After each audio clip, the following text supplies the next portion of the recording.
Mes amis, approchez-vous avec crainte et tremblement, car nous nous apprêtons aujourd'hui à toucher à l'une des idoles les plus dorées et les plus chéries de la chrétienté moderne. Il y a une question qui traverse les générations, une interrogation qui divise les cœurs et sépare souvent le blé de l'ivraie, le fidèle du religieux. Pourquoi, alors que le monde entier s'unit dans une frénésie de célébration le 25 décembre, y a-t-il un peuple, un reste choisi, qui décide de marcher à contre-courant? Pourquoi ceux qui ont été séparés pour une vie de sainteté observent-ils cette période avec un silence révérencieux, refusant de plier le genou devant l'autel de la tradition populaire? Ce n'est pas une question de religiosité vide. Ce n'est pas un jugement arrogant porté du haut d'une tour d'ivoire. C'est une question de vie ou de mort spirituelle. C'est une question d'obéissance radicale à la parole de Dieu, de discernement spirituel aiguisé et d'un amour profond pour la vérité qui libère. Vous êtes-vous déjà arrêté au milieu des lumières scintillantes et des hymnes familiers pour poser cette question simple mais terrifiante au Saint-Esprit? Seigneur, est-ce toi qui as ordonné cela? Ou est-ce une invention de l'homme que nous avons baptisé de ton nom? Avez-vous ouvert les Saintes Écritures pour examiner si Noël possède un fondement apostolique ou si c'est une tradition humaine qui a été vêtue d'une robe religieuse pour masquer sa nudité païenne? La Bible nous avertit avec une clarté foudroyante dans Jérémie 10:2. Ainsi parle l'Éternel, n'imitez pas la voix des nations, car les coutumes des peuples ne sont que vanité. Ces mots ne sont pas des suggestions polies, ce sont des commandements directs du trône céleste. Dieu appelle son peuple à sortir de la multitude, à ne pas se conformer au modèle de ce siècle, à ne pas mélanger le vin pur du sanctuaire avec l'eau trouble des égouts du paganisme. Les élus ne célèbrent pas Noël parce qu'ils ont choisi la vérité au-dessus de la popularité. Ils ont compris qu'il vaut mieux plaire à Dieu seul qu'à l'univers entier. Ils ont découvert que la pureté de la foi exige le renoncement, le courage de nager contre le torrent torrentueux de la culture et la disposition à être incompris, même par ceux qui se disent frères. Mais avant de plonger le scalpel de la vérité dans cet abcès spirituel, permettez-moi de m'adresser à ceux qui soutiennent cette œuvre de réforme. Appel spirituel pour le ministère. Mes chers amis, proclamer une vérité aussi impopulaire demande des ressources et du courage. Nous savons que ce message va déranger, mais nous savons aussi qu'il va libérer. Si ce ministère est pour vous une source d'eau vive, si vous désirez voir l'Église purifiée de ses compromissions, vous pouvez nous soutenir concrètement. Vous avez la possibilité d'utiliser la fonction Merci ou Super Merci, Valleux de Mai, située juste en dessous de cette vidéo. Votre offrande, petite ou grande, est une munition précieuse dans notre combat pour la pureté de l'Évangile. Que le Seigneur bénisse votre zèle pour sa maison. Revenons à l'histoire sacrée. Quand Jésus est né, il n'y avait pas d'arbre décoré. Il n'y avait pas d'échange de cadeaux entre hommes. Il n'y avait pas de célébration commerciale.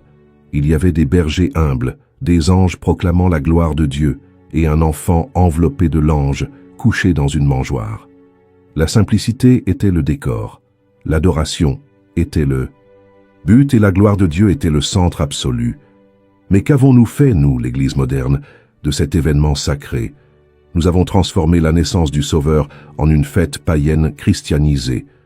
Nous avons adopté des symboles qui proviennent de rituels anciens dédiés à des démons et à de faux dieux. L'arbre de Noël, mes amis, n'est pas innocent. Il était utilisé dans les cérémonies druidiques pour honorer les divinités de la nature.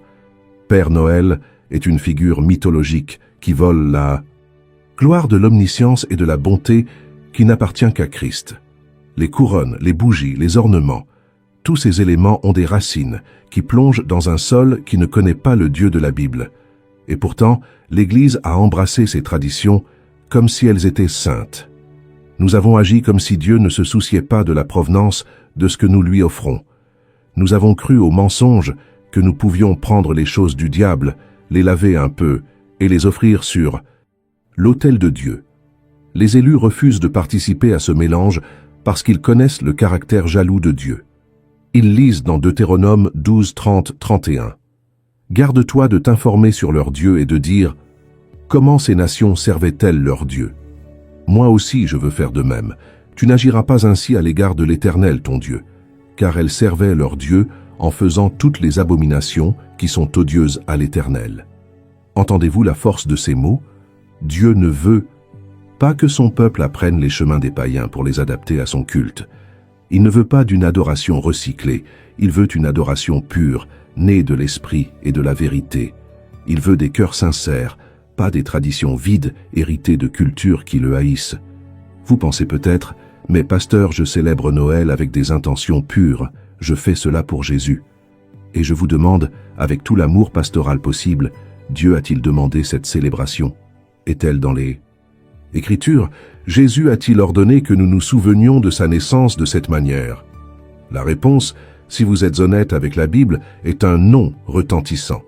Jésus nous a commandé de nous souvenir de sa mort et de sa résurrection par la Sainte Seine.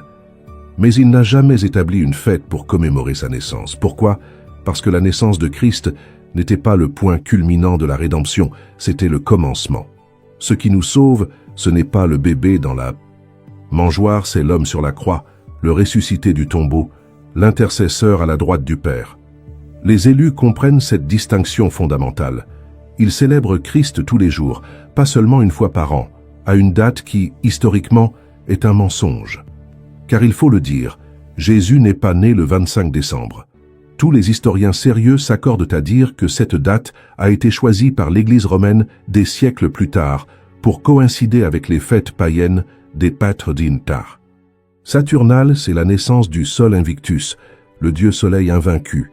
C'était une stratégie politique, une ruse humaine pour faciliter la conversion des païens en leur permettant de garder leur fête tout en changeant simplement le nom de la divinité. Mais Dieu a-t-il autorisé cette stratégie? A-t-il signé ce traité de paix avec le paganisme? Jamais. Quand Paul écrivait aux Galates, il les a repris vertement, parce qu'ils observaient les jours, les mois, les temps et les années. Il leur a dit, « Je crains d'avoir inutilement travaillé pour vous. » Galates 4, 10, 11. L'apôtre était inquiet. Il voyait les croyants retourner à des pratiques religieuses externes qui ne transformaient pas le cœur, des célébrations ritualistes sans vie, des traditions maintenues par coutume et non par conviction spirituelle. Le Noël moderne correspond parfaitement à cette description. C'est une coquille vide, peinte de couleurs vives, mais sans la vie de l'esprit. Les élus de Dieu ne sont pas des légalistes sans cœur. Ce sont des amoureux passionnés de la vérité. Ils ne rejettent pas Noël par orgueil spirituel, mais par humilité devant la parole. Ils ne condamnent pas les personnes qui célèbrent, mais ils enseignent avec amour, espérant que d'autres se réveilleront aussi à cette réalité.